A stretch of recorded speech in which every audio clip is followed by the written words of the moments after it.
we were actually trying to do kind of a spot and stalk / ambush. This is a perfect little hole for that. We snuck in as quiet as we could.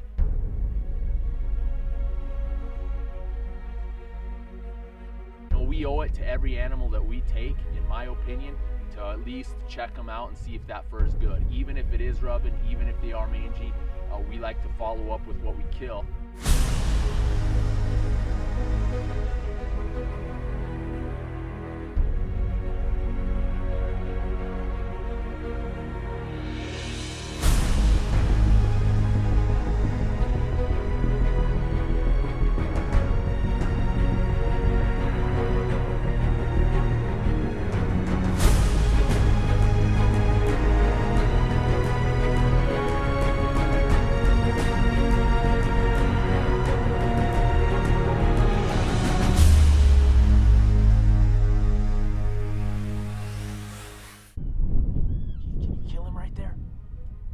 Brush is in the way.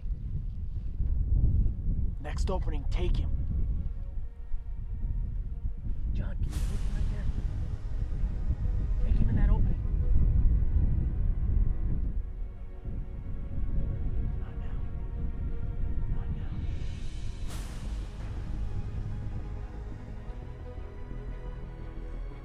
now. Wait.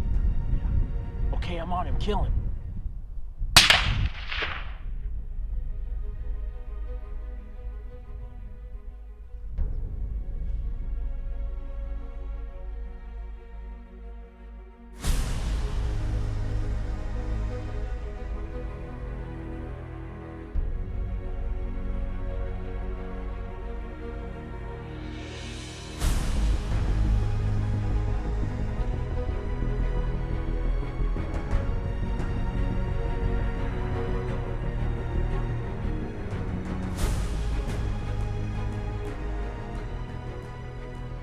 Kind of had a little idea today. Keith came out and he's like, hey man, how about hitting this area up?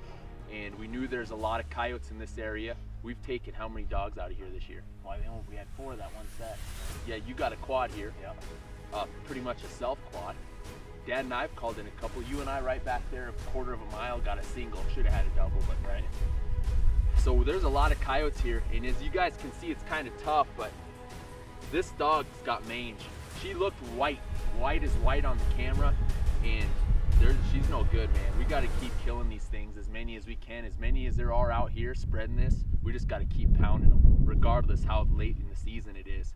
Because if we don't have healthy dogs for next year, you know, there's no reason for them to have pups. They'll all just die. So once again, this was a different set. Instead of getting the call out there, which we did, we were actually trying to do kind of a spot and stalk / ambush. This is a perfect little hole for that. We snuck in as quiet as we could, jumped 2 dogs, 2 coyotes jumped up, and we came in quiet. One actually, we didn't really jump her. She was heading out, I think. And then the other one did see us, but this one must have been bedded down. So we hit the call real lightly. She wasn't gonna come in. John saw her right off the bat. And she was where'd you see her? Right up here on this flat? Yeah.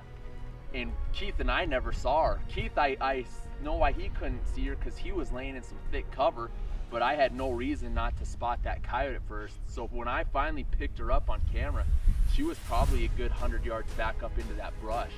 And Keith had a hard time shooting through a bunch of willow tree branches, and John had the higher elevation on this shot. So I just kind of told Keith, I said, pass the word, you know, if John gets a shot and there's an opening, tell him to kill her. And it worked out just fine. I mean, we got the kill shot on video. You can't see it behind us, but how far? That was probably 250 yards straight across there, at least, maybe even 300. Probably pretty close. Put a good shot on her. You got to see the position that John was shooting from. About a 45-degree angle, downhill, laying prone, with half the stalk buried into the side of the hill, so he could get a good shot. Had a good rest though. These guys are crazy, man. It's the middle of February.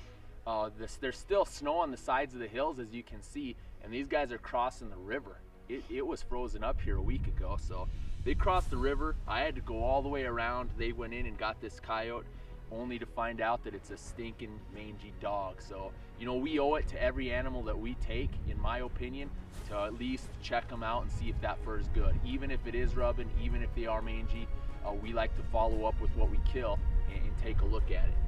So we'll just end up leaving this coyote here. Got one out of the system with mange, and we're gonna keep damaging as long as we can.